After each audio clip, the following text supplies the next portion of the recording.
welcome again. Thanks, nice to be here. Yeah. Here today to talk about Epic Mining. How is Epic Mining doing at the moment? Yeah, Epic Mining is doing really great. We just came back from Ethiopia, where we opened our new data center. So we have over 120 megawatts of capacity that we just that we're building out in Ethiopia.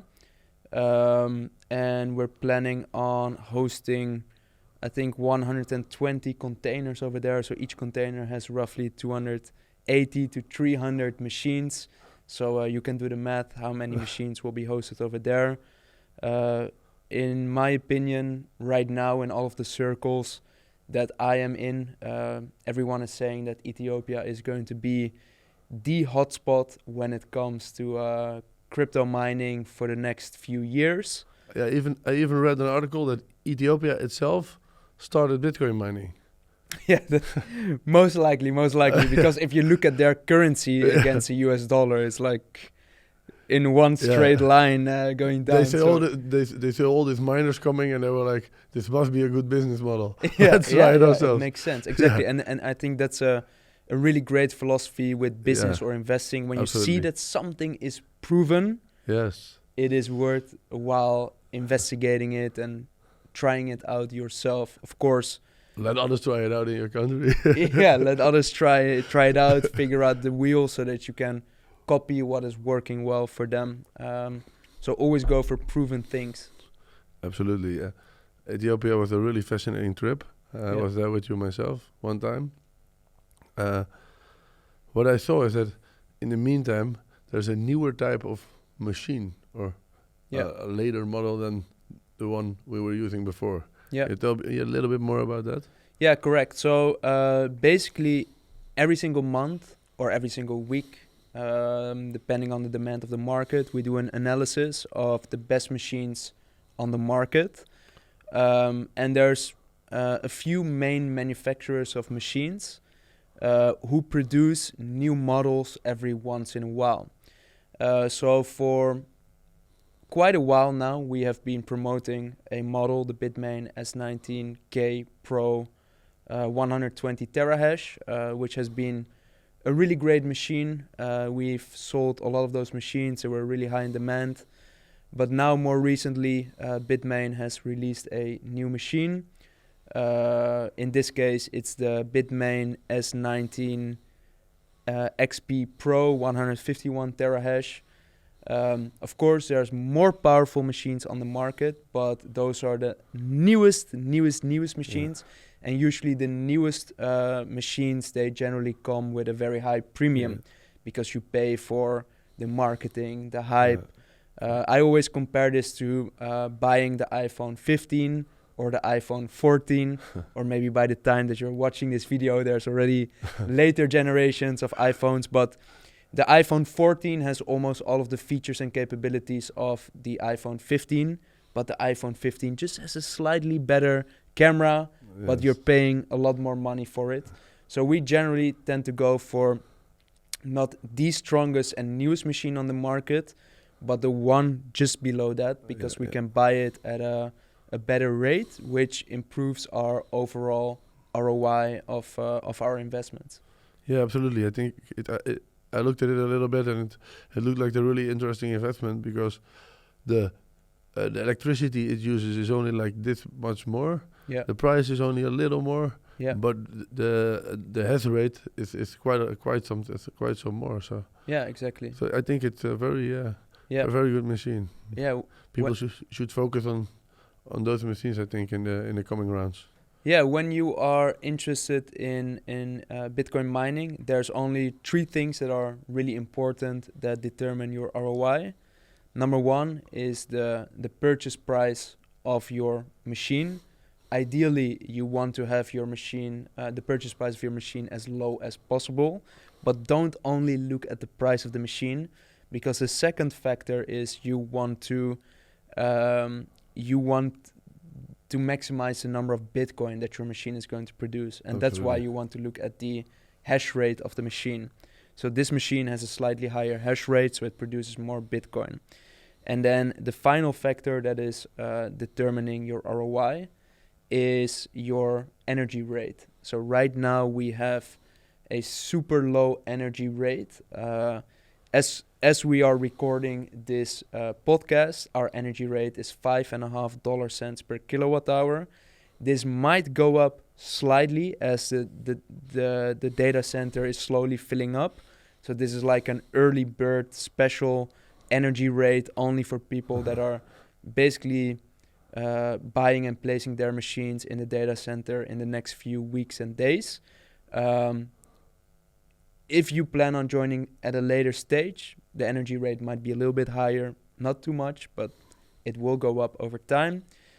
And there's also a fourth factor which determines your ROI, which is the price that you cash out your Bitcoin at. So ideally, you want to take profits during bull markets because the prices are much higher than in bear markets. So there's a little element of timing over there. But what we do with Epic Mining is every 2 weeks we try to send out a newsletter which includes some KPIs and analysis of the market so that our customers can make a decision for themselves whether it's interesting or not to take profits on their accumulated Bitcoin. Yeah, I totally agree.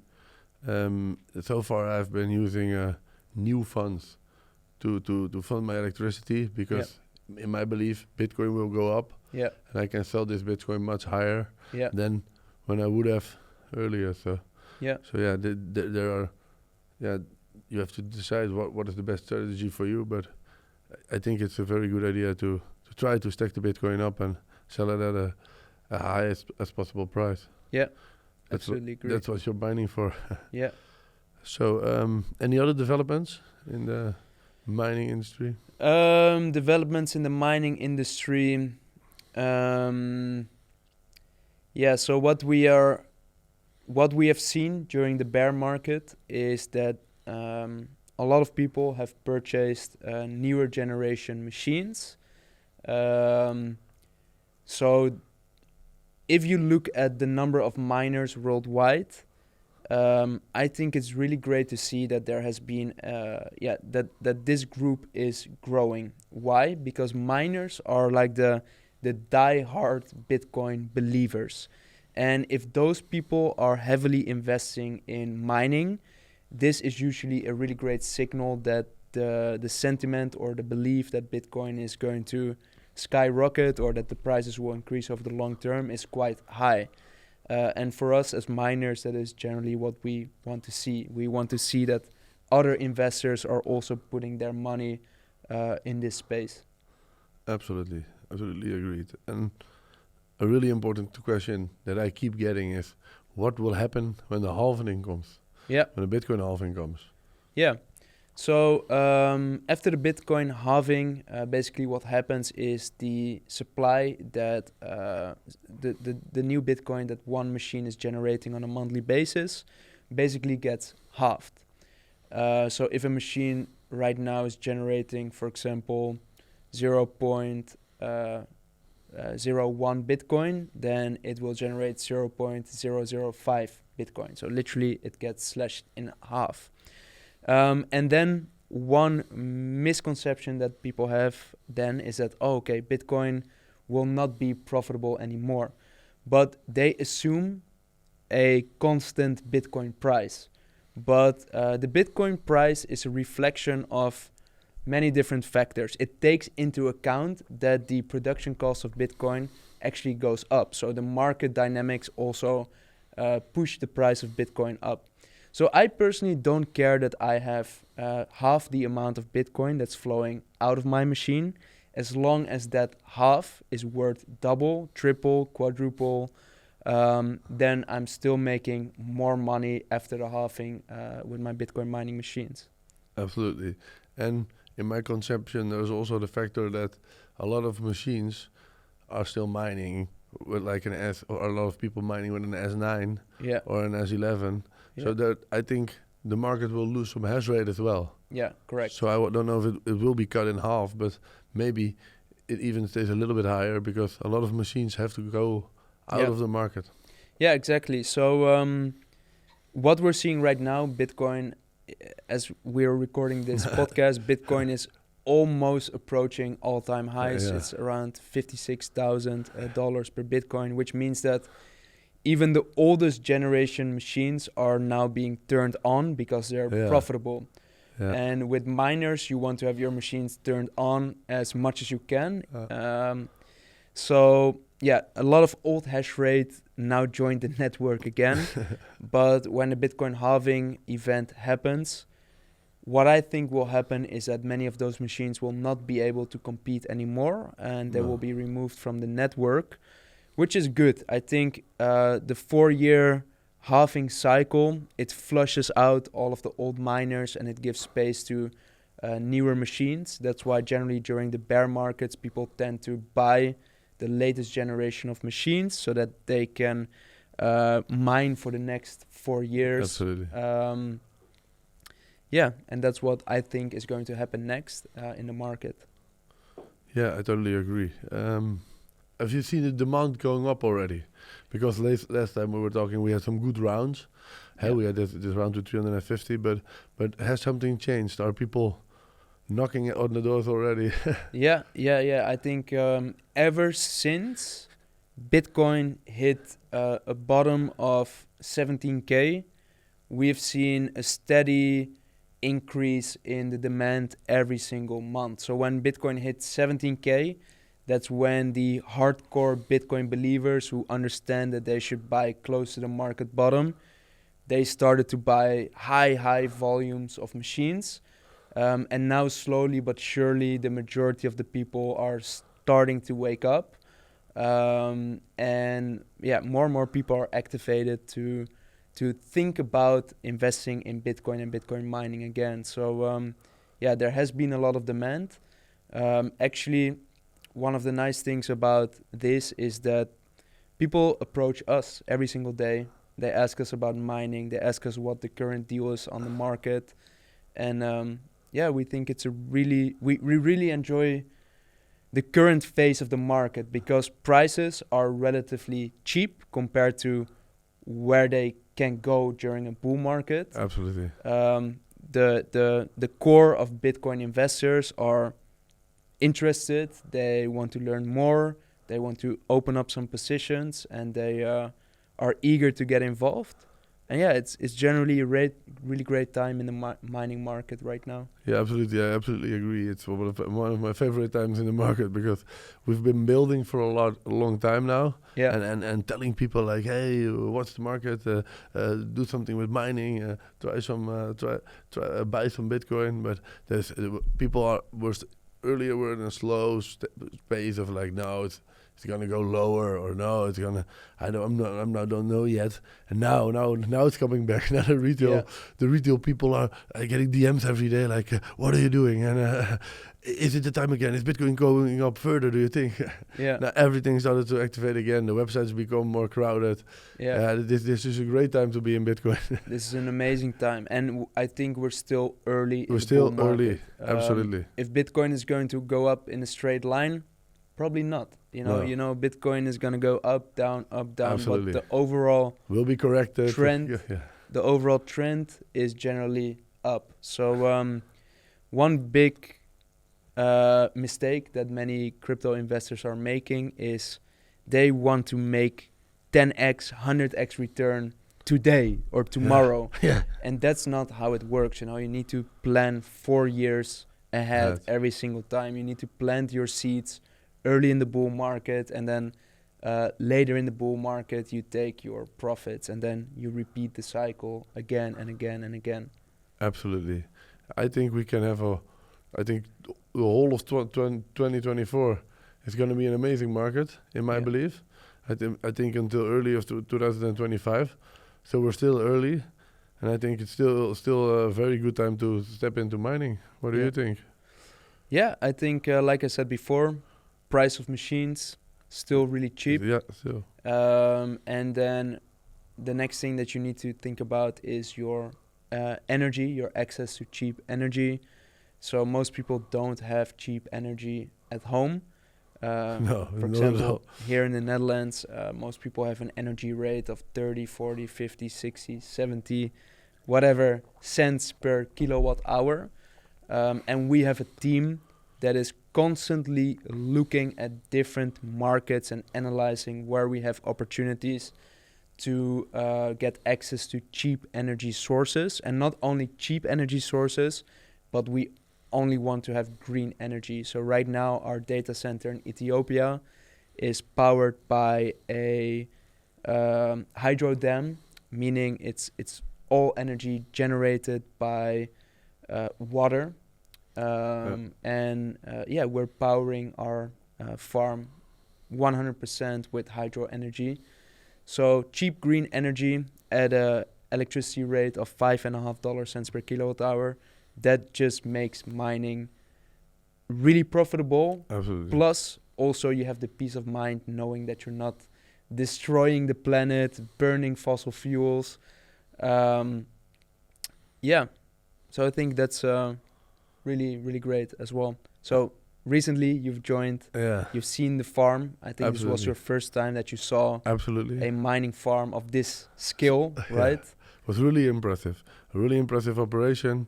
Everything was done very, very, very, very good, very nice. Yeah. It was so impressive and interesting to see that. And I get sometimes I get the question like, Ethiopia? Why are my machines there? But it was actually the climate was very cool. It was cold, much colder than I expected. We had to wear winter jackets. Much colder than I expected from Ethiopia, and the people were friendly, and there were like security. Everything was taken care of. So it was good to have seen it myself. I have a really good feeling about the whole Ethiopia operation. Yeah. So I just came back from Ethiopia for the second time in 1 month. And now I have an even better understanding of Ethiopia. I've spent a lot of time with local people, understanding the culture, the country. And how many people see Africa is a warm desert where it's like complete chaos, mayhem. But no, that's a wrong perception of Africa. Africa is a large continent with many different countries. Each are completely different from each other. And if you look at the history of Ethiopia actually went from one of the poorest countries in the world to one of the fastest growing economies in the world in the past 20 years. So why is this the case? Because Ethiopia is positioning itself to become the China of Africa. And what do we mean with that? Well, China is seen as the manufacturing hub of the world. Why? They have cheap people, cheap resources, and a great infrastructure. And Ethiopia has looked at this model of China, and they have been focusing on building out great infrastructure, educating their people, and making it easy for foreign companies to go there and do their manufacturing process and take advantage of all of the country's resources.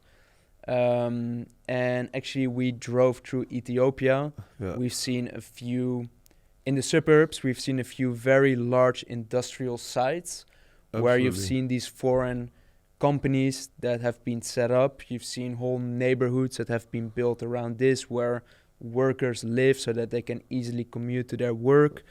And I think it's a very up-and-coming country, very up-and-coming economy. And personally, I'm really grateful that we've been able to discover this, I would say not early stage, because there has been 20 years of really great economic growth before this. But I still think we are early in the long-term trajectory and also in the entirety of Africa. I think there's also going to be a lot of growth in Africa as the economies there are starting to mature a little bit more, as there's slowly becoming more stability, as people are investing more, also because of their Chinese investments, investments from the Middle East that are slowly building up more and more industry and infrastructure over there. Yes, I absolutely agree. It was a very impressive trip when we were walking through all the suburbs and you saw all the people, all the all the dirt was being reused. Yeah. Everything. Yeah. Here you have to pay for your garbage, and there all the garbage is being reused. There's a place for tires. There's a place for metal. Yeah. Everything is being reused and rebuilt. Yeah. Really fascinating, indeed. And also, also my expectation of Africa was that it might have been a little bit more unsafe than than in reality it was. We walked there on the streets. Absolutely. And there was no problem. People greeted us. They were very friendly, welcoming. They wanted to show us around. So all in all, I think Ethiopia is a really interesting project and place for us right now. We're hearing that more and more people are now looking at Ethiopia to become the next big mining hub. Yeah, it's going to be the big mining hub of the world. A big mining hub. Yeah, if you look on Twitter, if you look on all of the publications on crypto platforms, every day there's almost more news about crypto mining in Ethiopia. And we are very happy that we can facilitate this for other people as well.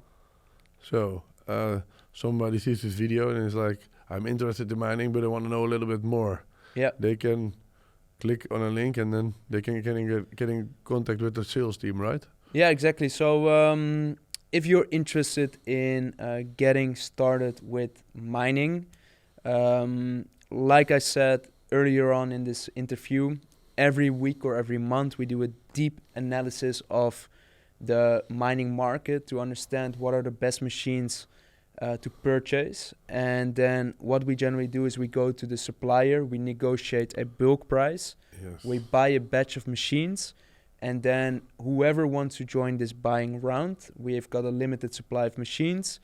We'll tell them the price of the machine, the process of how it will work. So let me quickly explain the process as well. If you hop on the call with me or one of my team members, we'll tell you the price. If you want to join the buying round, you can say how many machines you want to get. We'll then send you 2 contracts. Number 1 is the equipment purchase agreement, which outlines all of the agreements related to the purchase and the shipment of the machines. And then secondly, the master service agreement, which outlines all of the agreements related to the hosting of the machines in the farm. And an invoice. If those 3 documents are completed and paid for, then we'll start the shipping process of your machines. It generally takes around 90 days for the machines to arrive in the farm. Keep in mind, this is a target date, so it could happen a lot faster. It can also take a little bit longer, but generally within 90 days, most of the machines should be up and running.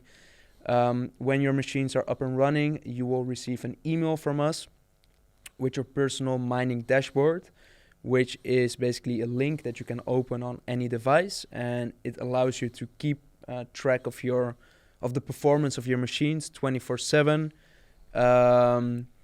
And then we'll connect your miner to your Bitcoin wallet of choice, so that every time your payout threshold is hit, it will be automatically transferred to your wallet.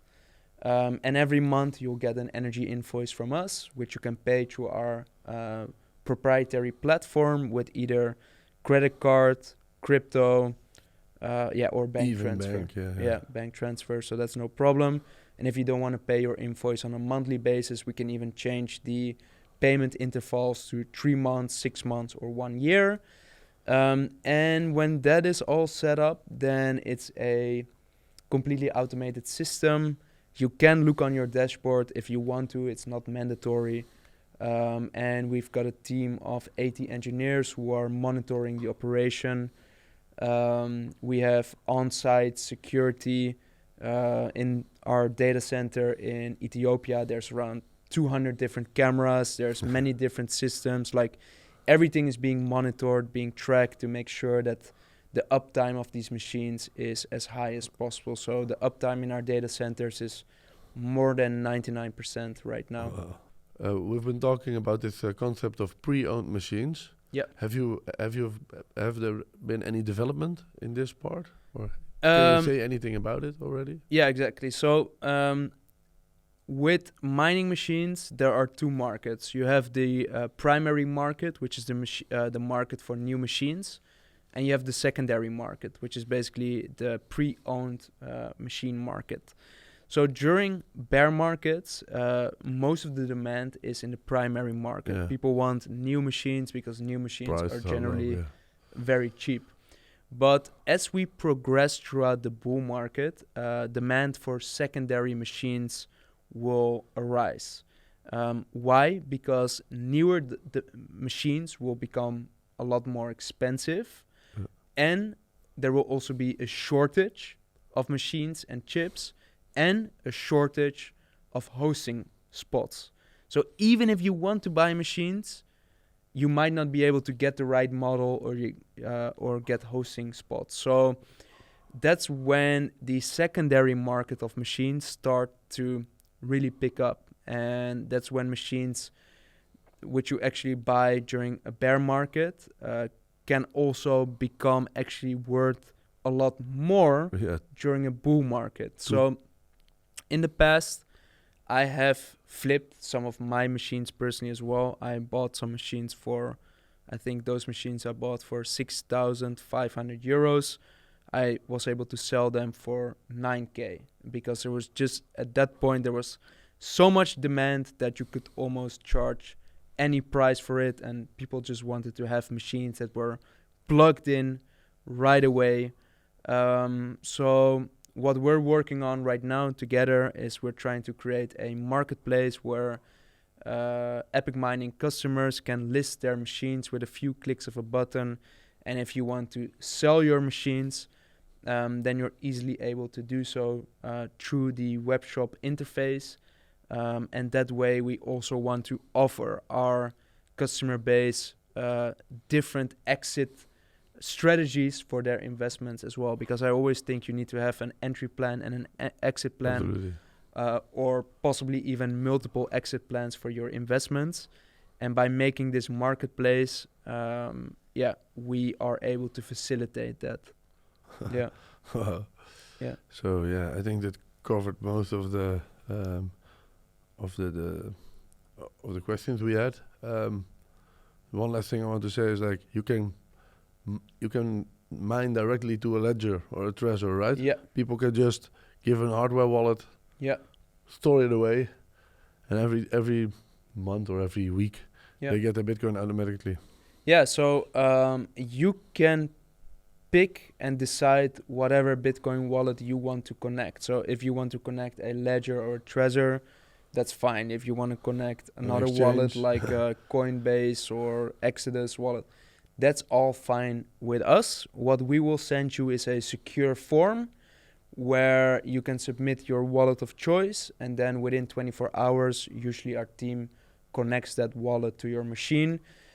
If you want to change your wallet at a later stage, that's also possible. Just submit the form again, and then we will reconnect your wallet to the machine. And basically there's also a support team that is available. Right now they're available between Monday to Friday, but we're working on making it a 7-day-a-week operation. So right now we are setting up an international team that's working around the clock so that questions are answered even faster and better. We're working on an FAQ system where usually there's a few recurring questions that people have, like, hey, how do I connect my wallet? We've got a pre-recorded video where we explain it in 2 minutes. And we're just trying to make sure that the customer experience is just maximized, because whenever you start mining, you should see this as a 3 to 5 year journey or 3 to 5 year partnership with us. Ideally, we want you to stay longer than 3 to 5 years and that you buy even more machines with us in the future.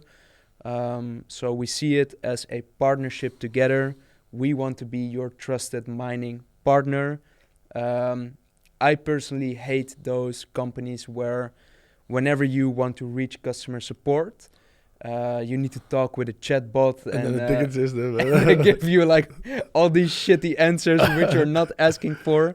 So we are now shifting towards a organization where we just want to have someone stand by at every day of the week to support you, to guide you, and to make sure that everything is being answered and taken care of. That's very good. That's very nice. Yeah, Yeah. my experience with Epic Mining so far has been nothing but great. So. Great. Happy to hear. Happy to hear. Yeah. So, thank you, Mitchell, for this interview today. And I think we get a lot of the answers we had questions. Amazing. Thank you for having me. Always a pleasure. And looking forward to the next time. Looking forward to the next time. Don't know where it will be. Bali or the Netherlands. Amazing.